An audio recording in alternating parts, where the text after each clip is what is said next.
नमस्कार बच्चों, आप सभी का स्वागत है। आज हम हिंदी लोक भारती 9वीं कक्षा की किताब से पाठ 3 इनाम पढ़ेंगे।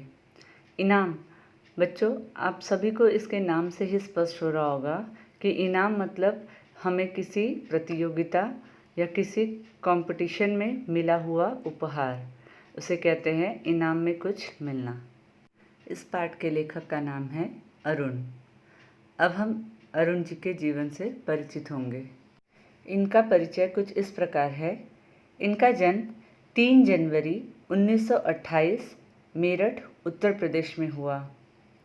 ये कहानीकार, उपन्यासकार अरुण जी ने विविध विधाओं पर भरपूर लेखन किया है।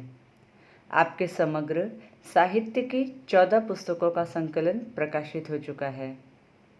इनकी प्रमुख कृतियाँ हैं मेरे नवरस एकांकी संकलन, वृहद हास्य संकलन, कहानी संग्रह विशेष उल्लेखनीय हैं। अब हम बढ़ते हैं गद्य संबंधी की ओर। यह हास्य व्यंग्यात्मक निबंध। बच्चों, हास्य व्यंग्यात्मक निबंध का अर्थ होता है किसी विषय का तार्किक, बौद्धिक, विवेचनापूर्ण लेख निबंध है। हास्य व्यंग्य में उपहास का प्राधान्य होता है।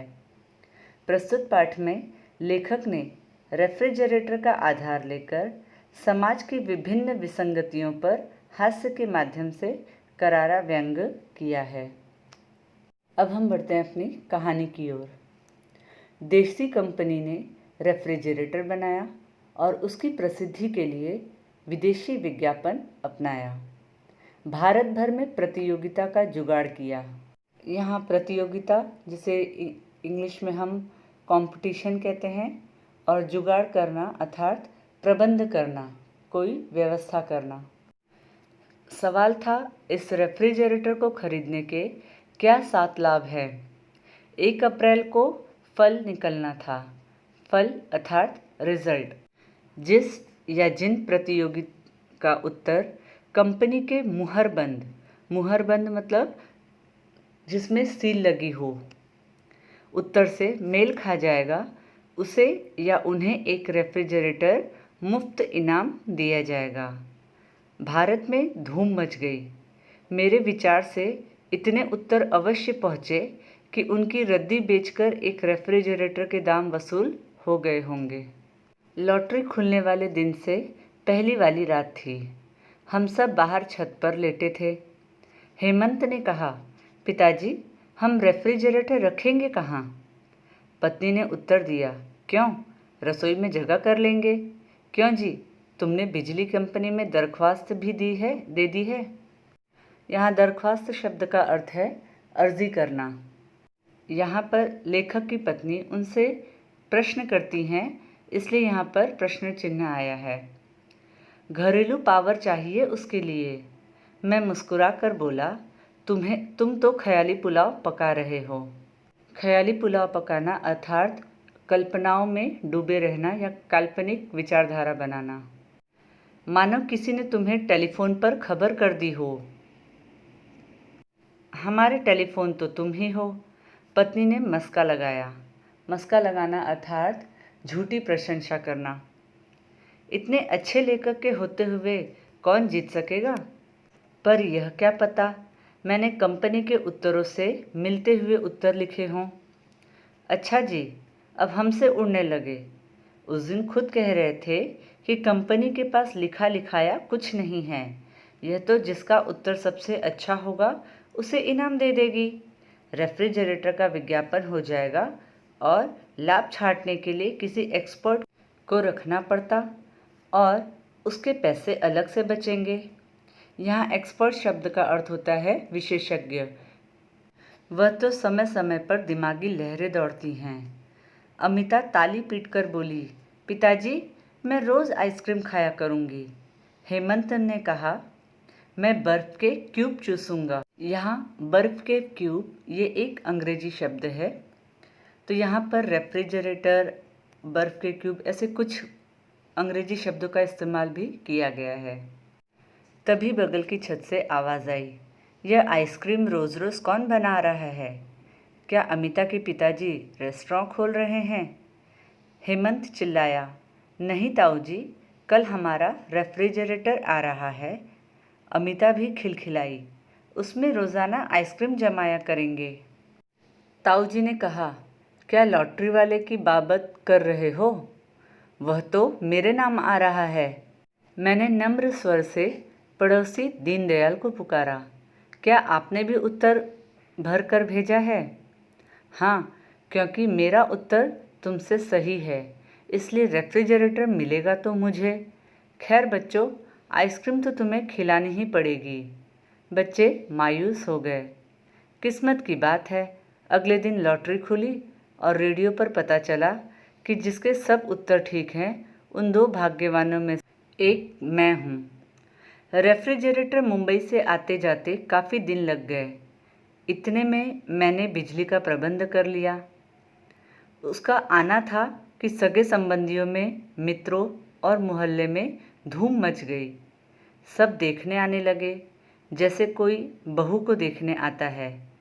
मुझे शक है, यदि मैं अपने कमाए पैसे से खरीदता तो भी ऐसी भीड़ लगती क्या? यह सब लॉटरी का प्रताप था। पहले आने वाले को पत्नी ने शिकंजी बनाकर पिलाई। शिकंजी अर्थात नींबू का रस। कुछ शौकीनों के लिए चाय बनी। भीड़ बढ़ती गई तो घबराकर उसने हथियार टेक दिए। यहाँ हथियार टेकना यह एक मुहावरा है जिसका अर्थ होता है हार मान लेना। झांकी देखने वालों का तांता बंधा था। एक जाता था, 2 आते थे। बच्चों ने पहले से बोतलें इकट्ठे करके रखी थी। 8 में पानी भरकर रखा हुआ था, परंतु वे पल पल खाली हो रही थी। पानी कैसे ठंडा होता? दिनेश ने छींटा छोड़ा, अबे यह तो पानी को गर्म बना रहा है। छींटा छोड़ना का अर्थ होता है किसी के ऊपर तंज कसना या व्यंग करना। मैं हंसकर बोला, भीड़ नहीं देखी, हम खुद गर्म हो रहे हैं। पानी रखे मुश्किल से 1 मिनट हुआ होगा। लकीर की फ़कीर बोली, क्यों बेटा, किस देवी की मानता मानी थी, हमें भी बता दें। यहाँ पर अलग अलग व्यक्तियों के स्वभाव का वर्णन किया गया है, जिसके लिए लकीर की फ़कीर बोली का इस्तेमाल किया गया है। कुढ़मगंज ने सुनाया, यह भी एक उनके लिए इस्तेमाल किया गया शब्द है। भाई, मैंने भी उत्तर लिखे थे, किंतु कोई आए और लेकर चलते बने। मैंने फिर दोबारा दिमाग पर जोर नहीं डाला। उनके साथी ने पूछा, कहीं अरुण तो नहीं उठा लाया? नहीं नहीं, पर क्या कहा जा सकता है। यह मैं जानता हूँ कि सब जवाब बिल्कुल ठीक थे। जला भुना बोला, जब बिजली का बिल आएगा तब बच्चों को पता लगेगा कि सफ़ेद हाथी बांध लिया है। यहाँ पर अलग अलग लोगों ने अलग अलग प्रकार से लेखक पर अनेकों व्यंग किए हैं। शक्की ने कहा, मुझे पता है, अरुण का रिश्तेदार कंपनी में नौकर है। उसने असली जवाब इसे चुपके से लिख भेजे कि मुफ्त का रेफ्रिजरेटर घर में ही रह जाए। एक तो लगातार लोगों का आना परेशान कर रखा था, दूसरे इस जलीकटी ने कांटों के डंक का काम किया। हम दोनों बिलबिला उठे। बिलबिला उठना अर्थात तमतमा उठना या क्रोधित उठना। एक बिगड़े दिल ने हेमंत को पुचकार कर पूछा, क्यों बेटे, तुम्हारे पिताजी कितने दिन पहले मुंबई गए थे। उसे निश्चय था कि मैं मुंबई जाकर इस रेफ्रिजरेटर के पैसे दे आया हूँ और अपने नाम के लिए इसे लॉटरी में जीतने का अनुबंध कर आया हूँ। बच्चे से ये तिरछा सवाल पूछकर उससे कबूलवाना चाहते थे। बच्चों को इन झगड़ों से क्या, वे हंसकर अपना रेफ्रिजरेटर सबको दिखा रहे थे। हेमंत बोतलों से पानी पिला रहा था और अमिता खाली बोतलें भरकर लगा रही थी। खैर, राम राम करके उस दिन के टंटे से पीछा छूटा, लेकिन आगे क्या आने वाला था उसका हमें आभास भी न था। शांति बुआ ने शुरुआत की। उनके हाथ में ढका कटोरा था। आवाज़ लगाती चली आई, ओ बहू, कहाँ है, ज़रा इधर तो सुन। कल के भंबड़ से आज की शांति बड़ी प्यारी लग रही थी, इसलिए हम दोनों का मूड ठीक था। पति ने बड़े स्वागत से उन्हें बिठाया। बैठिए बुआ जी बैठिए, अजी ज़रा बोतल से पानी भेजना। बुआ जी बड़ी जल्दबाज हैं। ठंडा पानी पीकर उठ गई। चल रही हूँ बहू, अभी चूल्हा नहीं बुझाया। यह आटा बच गया था, गर्मी में सड़ जाता। मैंने कहा तेरे रेफ्रिजरेटर में रखाऊं, शाम को मांग लूँगी। पत्नी का दिल बाग बाग हो गया। शब्दों में मिश्री घोलकर बोली, बुआ जी आप चिंता ना करें, मैं शाम को हेमंत के हाथ भिजवा दूंगी। कटोरा ले लिया गया और रेफ्रिजरेटर में रख दिया गया। उसी संध्या को लाला दीनदयाल पधारे। उनके हाथ में मिठाई का बुइया था। गुस्से के मारे वे पहले दिन नहीं आए थे, इसलिए उन्हें देखकर मुझे दुगनी खुशी हुई। सोफे पर टिकाते हुए बोला, कहिए लाला जी, अच्छी तरह से? सब भगवान की कृपा है, तुम तो ठीक ठीक हो, आपकी दया है। सुना है तुम्हारा रेफ्रिजरेटर आ गया है। हाँ जी, आपकी दुआ से लॉटरी में जीत गया, आइए देखिएगा। वे बैठे रहे। देख कर क्या करूँगा, विदेश की नकल करी होगी। मैं चुप रहा। पत्नी के कानों में बच्चों ने भनक डाल दी कि बगल वाले ताऊजी आए हैं। आम की आइसक्रीम तस्तरियों में लगाकर चली आई। लाला जी लीजिए, सवेरे जमाई थी। नहीं बेटी, मुझसे नहीं खाई जाएगी। मैंने भी जोर दिया, लीजिए लाला जी, थोड़ी तो लीजिए। मैं आइसक्रीम नहीं खाता, दांत चीसने लगते हैं। चीसना अर्थात दांत में दर्द उत्पन्न हो जाता है। बात साफ झूठी थी, किंतु जब भला आदमी इनकार कर रहा था तब हम ज़बरदस्ती कैसे करते। और फिर मैं अकेला खाता क्या अच्छा लगता। विमला इसे ले जाओ, बांट दो, नहीं तो पिघल जाएगी। मोहल्ले में समाचार उड़ती बीमारी से भी तेज फैलते हैं। हमारे फ्रिज का यह उपयोग पता चलते ही फिर लाइन बन गई। कोई रोटी ला रहा था, कोई पराठे, तरह तरह के साग, नाना प्रकार की मिठाइयाँ। चमनलाल लखनऊ गए तो टोकरा भर करेले ले आए, क्योंकि मेरठ में अभी नहीं मिल रहे थे। बनर्जी कोलकाता से संदेश और खीर महीने भर के लिए ले आए। रेफ्रिजरेटर में हमें अपनी चीज़ों के लिए जगह न के बराबर मिलती थी, इसकी कोई चिंता नहीं। दुख तो इस बात का था कि हमारे घर की प्राइवेसी अर्थात निजता छिन गई थी। नहाना खाना भी हराम हो गया था। बड़े परेशान, करे तो क्या करे, समझ में नहीं आता था। जी करता था कि किसी को रेफ्रिजरेटर दे दूं और फिर उसकी मुसीबत देखकर ताली पीट पीट कर नाचूं। किंतु उसमें लोगों की अमानत जो पड़ी थी, अमानत अर्थात किसी की धरोहर।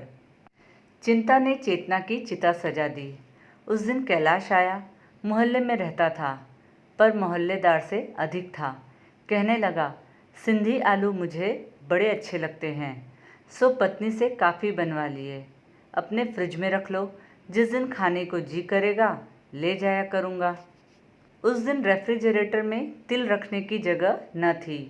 मैंने उसे अपनी बेबसी बताई।